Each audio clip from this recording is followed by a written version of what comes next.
بسم اللہ الرحمن الرحیم الحمد للہ رب العالمین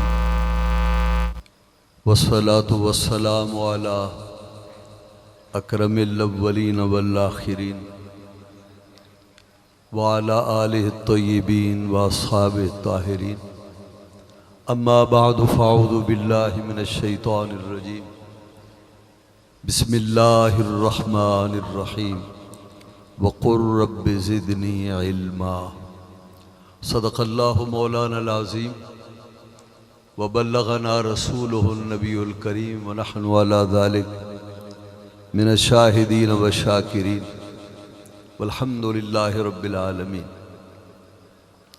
درود پاک محبت سے پڑھیے اللہم صلی علی سیدنا و مولانا محمد مادن الجود والکرم والہ وبارک وسلم۔ ایک بار پھر پڑھ لیجئے اللہم صلی علی سیدنا و مولانا محمد مادن الجود والکرم والہ وبارک وسلم۔ پھر پڑھیے ایک بار اللہم صلی وسلم وبارک علی سیدنا و نبینا و حبیبنا محمد والہ واصحابہ اجمعین۔ حضرات علماء کرام، خصوصاً استاذ العلماء پیر طریقت رہبر شریعت صاحبزادہ مظہر الحق بندیالوی صاحب زید شرفہ، مفکر اسلام، جگر گوشہ تاج الفقہاء حضرت پروفیسر علامہ ظفر الحق بندیالوی زید مجدہم، شیخ الحدیث حضرت مولانا علامہ محمد سرفراز خان صاحب، دیگر علماء کرام، میرے سامنے تشریف فرما میرے دوستوں، بھائیوں اور عزیزوں، آج کے یہ فقید المثال اجتماع جو عرس فقیہین کے سلسلے میں منعقد ہے، مجھے بھی حاضری کا شرف حاصل ہوا۔ سرزمین بندیال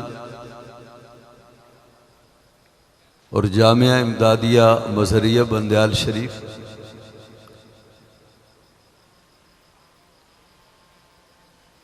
میری زندگی کا اور میری عزت و آبرو کا سرمایہ ہے۔ بندیال شریف کے فیض کو میں تا دم مرگ فراموش نہیں کر سکتا۔ یہ میرا مادر علمی ہے، اور آج میں جس قابل بھی ہوں، اس میں بہت ہی نمایاں کردار اس دارالعلوم کا ہے اور اس کے فیضان کا ہے۔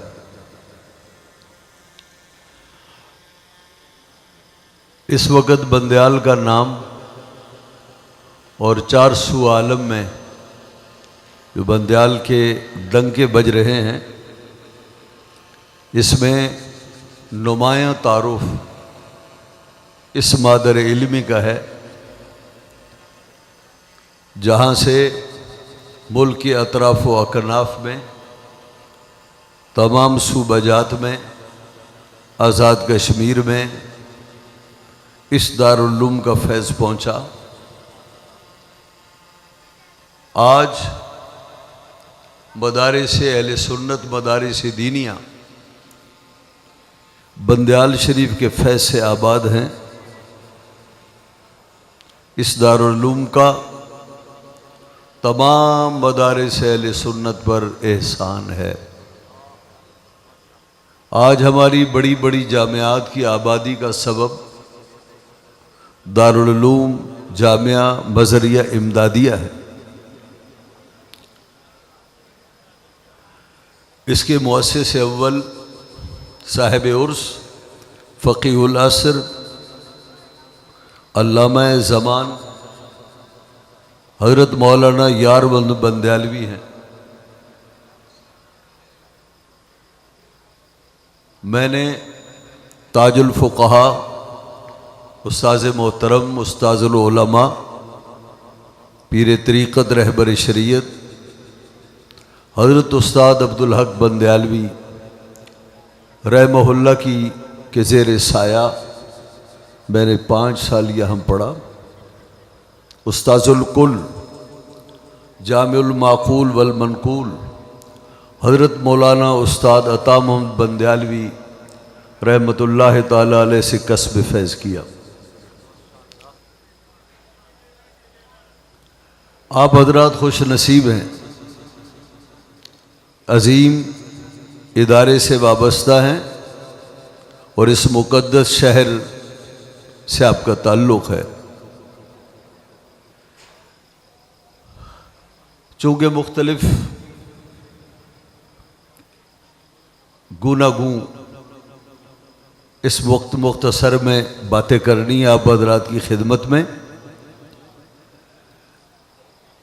اس وقت دنیا میں لوگوں کی فلاح بہبود کے لیے ادارے کام کر رہے ہیں جنہیں NGOs کہتے ہیں. میں کہا کرتا ہوں دنیا میں کوئی ایسی NGO دکھا دو جس کی خدمات دینی مدارس کے برابر ہوں. دینی مدارس جیسی NGO آپ نے نہیں دیکھی ہوگی.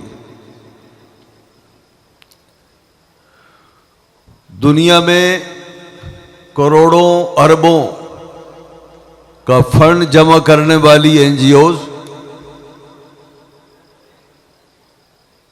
عوام کے نام سے فنڈ لیتی ہیں، نفع بھی پہنچتا ہے لیکن بہت کچھ خرچ بھی ہوتا ہے.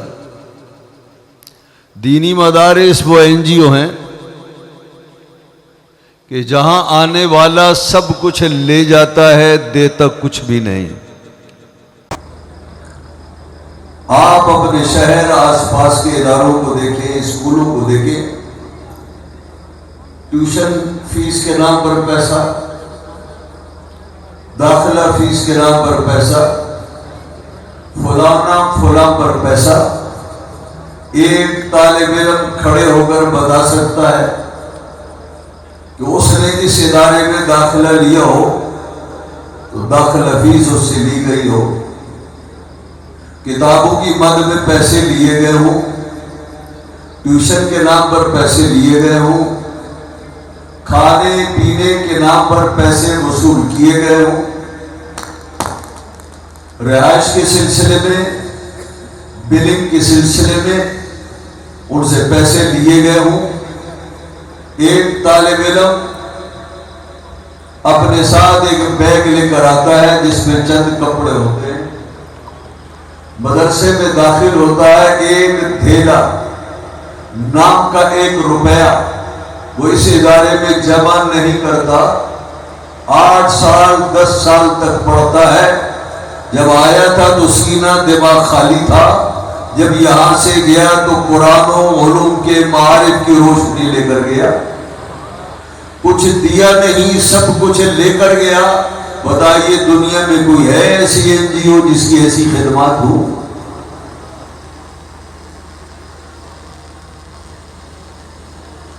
آج ہمیں سنت و جماعت علمی انحطاط کا شکار ہے. ہمارا نصاب نیچے نیچے کو جا رہا ہے، جس سے مستقبل میں بہت سے خطرات لاحق ہیں. آج سے 40 سال پہلے، 30 سال پہلے ایسا علمی انحطاط نہیں تھا. استاذ الکل حیات تھے، تاج الفقہا باقاعد حیات تھے، لوگ استفادہ کرتے تھے، عالی کتب پڑھتے تھے، عقائد کی تعلیم دی جاتی تھی، مضبوطی سے ان عقائد کو اپنے دل و دماغ میں بٹھاتے تھے. نہ خود گمراہ تھے نہ لوگوں کو گمراہ کرتے تھے. اس علمی انحطاط کے دور میں بڑے خطرات بڑھتے نظر آ رہے ہیں. جامعہ مظہریہ امدادیہ بندیال، اس کی ایک کرامت یہ ہے کہ جہاں اس جامعہ نے اہل سنت و جماعت کے معیار علم کو بہتر بنایا، مستند مدرسین مدارس کو مہیا کیے، اہل سنت و جماعت کے نوجوانوں تک پختہ علم ان تک پہنچایا، وہاں الحمدللہ اس کی کرامت یہ ہے کہ جب سے یہ ادارہ قائم ہوا، جب سے اب تک یہاں کے علماء، یہاں کے متعلقین، یہاں کے مدرسین، یہاں کے اساتذہ الحمدللہ ان عقائد پر کاربند ہیں جو عقائد اسلاف سے جاری و ساری ہیں۔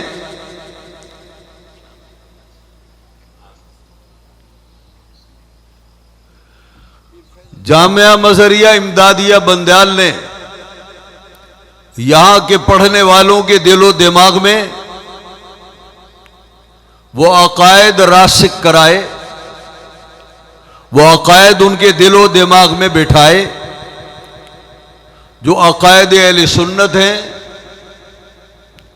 جو ہمارے اسلاف سے ہمیں ورثے میں ملے ہیں۔ اس جامعہ نے ان عقائد اہل سنت کی ترجمانی میں، ان عقائد اہل سنت کے پہنچانے میں بڑا کردار ادا کیا۔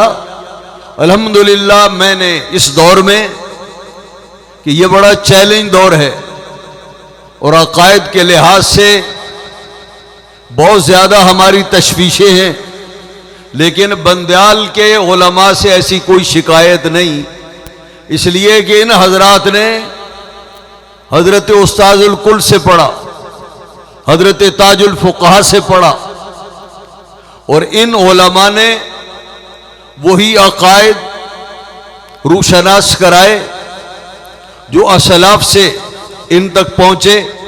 یوں یہ ادارہ اسلاف کے عقائد کا امین ہے، اور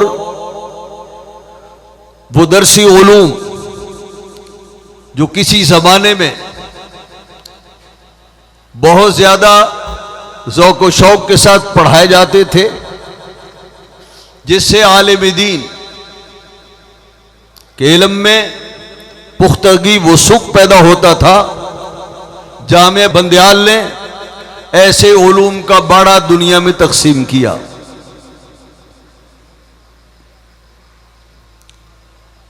میں نے سن 1974-75 میں داخلہ لیا، اور سن 1980 تک میں نے یہاں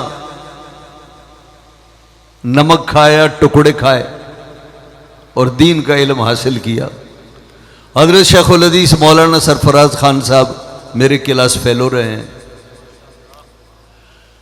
ایک خاص بات حضرت استاذ العلماء تاج الفقہا استاد عبدالحق بندیالوی رحمہ اللہ کو، انہیں ان کی زیر شفقت ہم نے پڑھا، ان کی شفقتیں، محبتیں، طلباء کے ساتھ پیار، انسیت، ان کا خیال کرنا۔ پھر ہم نے ان سے قاضی مبارک پڑھا، وہ ہمارے استاذ محترم ہیں، وہ ہمارے محسن بھی ہیں، ادارے کا محتمم طلباء کا محسن ہوتا ہے، وہ ہمارے محسن بھی ہیں اور ہمارے شفیق استاذ بھی۔ حضرت استاذ الکل علامہ عطا محمد بندیالوی رحمہ اللہ کی خاص تدریس یہ تھی، میں آپ کو یہ بتاؤں، حضرت استاد صاحب نے مختلف اساتذہ سے پڑھا، لیکن ان کی سندوں میں سب سے زیادہ پسندیدہ سند اور ان کی اسناد میں سب سے سند عالی وہ ہے جو حضرت فقیہ العصر مولانا یار محمد بندیالوی رحمہ اللہ کے ذریعے سے حضرت امام حکمت و کلام بطل حریت حضرت مولانا فضل حق خیر آبادی رحمت اللہ تعالی علیہ تک پہنچتی ہے۔ حضرت استاذ الکل علامہ عطا محمد بندیالوی نے فقیہ العصر علامہ یار محمد بندیالوی سے پڑھا، انہوں نے استاذ الکل، استاذ الاساتذہ، استاذ الہند حضرت مولانا ہدایت اللہ رامپوری جونپوری سے پڑھا، اور انہوں نے براہ راست استاذ حکمت و کلام علامہ فضل حق خیر آبادی سے پڑھا۔ یہ بہت قریب طریق ہے امام فضل حق خیر آبادی رحمہ اللہ تک پہنچنے کا، اور ہمارے استاد صاحب کی یہ سند سب اسناد میں یہ سند عالی ہے۔ حضرت استاذ الکل رحمت اللہ تعالی علیہ کی تدریس کی خاص شان یہ تھی، ایک تو ان کی تقریر کا انداز اس قدر سہل ہوتا تھا کہ غبی طالب علم بھی ان کی تقریر سمجھ آتا تھا۔ پھر طریقہ یہ تھا کہ تقریر اگر کچھ دقیق اور مشکل ہوتی تو حضرت طالب علم کے بارے میں یہ سمجھ کر کہ شاید اسے سمجھ میں نہیں آیا، ایک بار، دو بار، تین بار اس تقریر کو دہراتے، اور یوں خود فرماتے کہ ذہین میری تقریر سے پریشان ہو جاتا ہے، اور متوسط طبیعت کا آدمی اور غبی میری تقریر سے خوش ہوتا ہے، اس لیے کہ بات اس کی تہ تک پہنچ جاتی ہے۔ حضرت استاذ الکل کی تدریس کا خاص انداز یہ تھا میرے دوستو، عزیزو، بھائیو، کہ وہ صرف علوم و فنون نہیں پڑھاتے تھے، علوم و فنون میں جہاں مسلک حق اہل سنت و جماعت کے کسی عقیدے پر روشنی پڑتی تو حضرت استاذ الکل اس کو بتائے بغیر آگے نہیں گزرتے تھے۔ حضرت محدث اعظم پاکستان مولانا سردار احمد صاحب رحمت اللہ تعالی علیہ کے نائب، علمی نائب شیخ الحدیث مولانا غلام رسول رضوی رحمہ اللہ فرمایا کرتے تھے کہ میں زمانہ طالب علمی میں جب میں جامع فتح اچھرا میں پڑھتا تھا تو فرماتے تھے کہ میں تذبذب کا شکار تھا اور سنیت کی حقانیت مجھ پر منکشف نہیں ہوئی۔ فرمایا مجھے سنی بنانے والے حضرت استاد مولانا عطام صاحب بندیالوی ہیں۔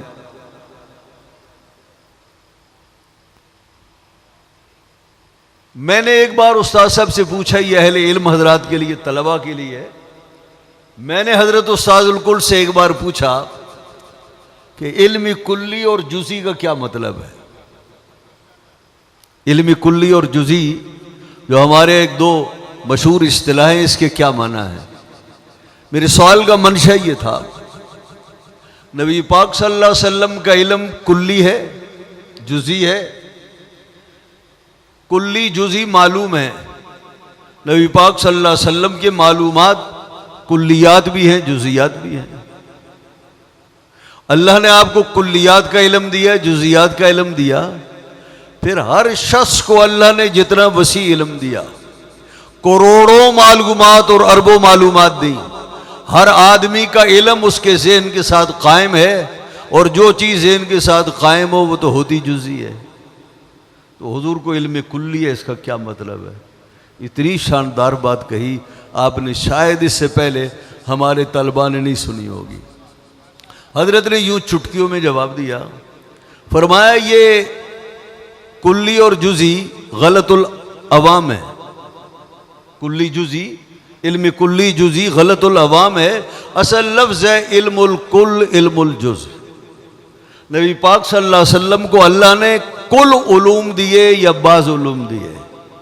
کل کا مطلب ہے آفرینش خلق سے لے کر وقوع قیامت تک، ان دو حاصروں کے بیچ میں جتنی جزیات ہیں، کلیات ہیں، اللہ رب العزت نے یہ تمام علوم اپنے محبوب کو تفویض فرمائے۔ یہ تمام علوم، کل معلومات اللہ نے اپنے محبوب کو تفویض فرمائیں، اپنے محبوب کو عطا فرمائیں۔ یہ علم الکل ہے جسے ہم کلی کہتے ہیں۔ کچھ لوگ کہتے ہیں کہ نہیں، بعض علوم عطا فرمائے، اس کو علم الجز کہیں گے۔ یوں مشہور ہو گیا علم کلی جزی، ورنہ یہ لفظ ہے کل اور جز۔ کتنی آسان بات ہے، مجھے تو بہت آسان لگتی تھی۔ ایسے ہی آپ فرمایا کرتے تھے کہ یہ جو قرآن کریم میں آتا ہے وما علمناہ الشعر وما ينبغی لہ، وما علمناہ الشعر، ہم نے اپنے محبوب کو شعر کا علم نہیں دیا، وما ينبغی لہ، اور یہ علوم شعری میرے محبوب کے شایع نشان بھی نہیں۔ تو سوال یہ پیدا ہوتا ہے کہ ہم میں سے کوئی عام آدمی، جٹ آدمی بھی قرآن کریم پڑھ کر کبھی اس نتیجے پر نہیں پہنچتا کہ جو قرآن میں پڑھ رہا ہوں یہ اوزان شعریہ رکھتا ہے، یہ اشعار ہے۔ تو یہ بتائیے، قرآن فرماتا ہے وما علمناہ الشعر، ہم نے اپنے محبوب کو شعر کا علم نہیں دیا۔ عرب کے لوگ یہ کہتے تھے کہ محمد الرسول اللہ صلی اللہ علیہ وسلم جو قرآن پڑھتے ہیں یہ تو شعر ہے، یہ تو عام اردو دان، پنجابی جاننے والا، کسی بھی زبان کا بولنے والا شخص قرآن کریم کو شعر کہہ نہیں سکتا۔ تو یہ بتائیے کہ عرب کے لوگ، ان سے بہتر کون جان سکتا ہے کہ یہ کلام موزون شعر ہے یا شعر نہیں ہے؟ تو جب ہم جیسا اجمی آدمی قرآن کریم کو شعر نہیں کہہ سکتا تو یہ بتائیے وہ فصحاء و بلغاء قرآن کریم کو شعر کیسے کہہ سکتے ہیں؟ یہ بات سمجھ میں آئی آپ کے؟ حضرت استاد صاحب فرمایا کرتے تھے کہ یہاں قرآن کریم میں شعر سے مراد شعر منطقی ہے، اصطلاحات بعد میں بنتی ہیں، اصطلاحات سے پہلے بھی مواد ہوتے ہیں، وہ اصطلاح کے تابع نہیں ہوتے۔ عرب میں ہر وہ کلام کہ جو انسانوں کو اپنی طرف متوجہ کرائے، اور اس کے اندر جذبات ابھارے اور اس کا حقیقت سے کوئی تعلق نہ ہو، عرب کے لوگ اسے شعر کہتے تھے۔ شعر کا معنی جھوٹا کلام، ایسا کلام کہ جس میں لوگوں کو متوجہ کیا جائے ہے غلط سلط، حقیقت سے اس کا کوئی تعلق نہیں، لیکن عوام کے جذبات سے کھیلا جاتا ہے ان الفاظ سے۔ تو ایسے الفاظ کو، ایسے جملوں کو اور ایسے کلام کو عرب کے لوگ شعر کہتے تھے، جس کے معنی ہے جھوٹ۔ تو اللہ رب العزت ارشاد فرماتا ہے وَمَا عَلَّمْنَاهُ الشِّعْرَ وَمَا يَنبَغِي لَهُ، ہم نے اپنے محبوب کو قرآن کی صورت میں جھوٹ تھوڑا ہی پڑھایا ہے، اور جھوٹ میرے محبوب کے لائق کب ہے؟ یہ تو اللہ کا کلام ہے، یہ شعر نہیں، اس میں کوئی مبالغہ آرائی نہیں۔ کوئی ایسا مسئلہ دین کا، شریعت کا نہیں ہوتا جسے حضرت استاذ القر رحمۃ اللہ تعالی علیہ نصابی کتابوں میں، اس کی طے میں جب بھی ایسا مسئلہ موجود ہوتا حضور ضرور اسے آشکارا فرماتے۔ کئی بار فرمایا، دیابنا کہتے ہیں امکان کذب، اللہ کذب پر قادر ہے، کذب ممکن ہے۔ تو استاد صاحب فرمایا کرتے تھے اللہ کی کوئی صفت امکانی نہیں، اللہ کی جتنی صفات ہیں وہ ساری کی ساری بالفعل ہیں۔ اللہ علیم ہے بالفعل، قادر ہے بالفعل، سمیع ہے، بصیر ہے بالفعل، متکلم ہے بالفعل۔ تو اگر کس بھی اس کی صفت ہے تو پھر کاذب بھی بالفعل ہونا چاہیے، جبکہ تم بالفعل کے قائل نہیں۔ اللہ رب العزت کی کوئی صفت امکانی نہیں، جتنی صفات ہے وہ ساری کی ساری بالفعل ہے۔ حضرات محترم، یہ ہم نے کتنے برس گزر گئے، یہ عزیز کہہ رہے تھے 36 سال 37 سال ہو گئے، یہ باتیں مجھے پہلے دن کی طرح یاد ہیں، اور جو استاد صاحب نے پڑھائی اب تک لوہے دماغ پر نقش ہیں۔ میری طلبہ سے گزارش ہے، الحمدللہ حضرت تاج الفقہاء حضرت تاج الکل علامہ تام صاحب بندیالوی کے یہاں سے جانے کے بعد دارالعلوم بندیال کا طوطی آج بھی بول رہا ہے، الحمدللہ اس کی مرکزیت آج بھی قائم ہے۔ آج بھی حضرت صاحبزادہ مفکر اسلام پروفیسر ظفر الحق بندیالوی اپنی ٹیم کے ساتھ اس دارالعلوم، اس جامعہ کے طلباء کو عالم فاضل بنانے کے لیے، علم دین کے جام پلانے کے لیے آج بھی پوری مستعدی کے ساتھ کوشاں ہیں۔ مجھے امید ہے کہ آپ ان کی نگرانی میں آگے بڑھیں گے اور جامعہ امدادیہ مظہریہ کا جو ورثہ ہے اس کے آپ امین بنیں گے، یہاں سے جائیں گے اور اس دارالعلوم کی نیک نامی کا سبب بنیں گے۔ میری دعا ہے اللہ رب العزت اس جامعہ کو تا قیام قیامت آباد رکھے، اس کے پڑھانے والوں کو اللہ اپنے فضل سے نوازے، یہاں سے پڑھ کر جانے والوں کے ذریعے اللہ اپنی خلق کو بڑی تعداد میں فیض عطا فرمائے، اور حضرت تاج الفقہاء کے جانشین صاحبزادہ مظہر الحق بندیالوی کو اللہ رب العزت صحت عطا فرمائے، دونوں برادران کو، سب برادران کو اللہ رب العزت محبت عطا فرمائے، اور اس دارالعلوم کے فروغ کے لیے مل کر اس کے کام کو آگے بڑھانے کی توفیق عطا فرمائے۔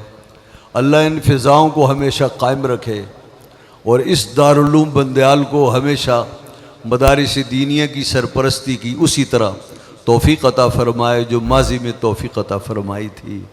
ہمیشہ اس دارالعلوم کا اللہ رب العزت بول بالا فرمائے۔ وآخر دعوانا الحمدللہ رب العالمین۔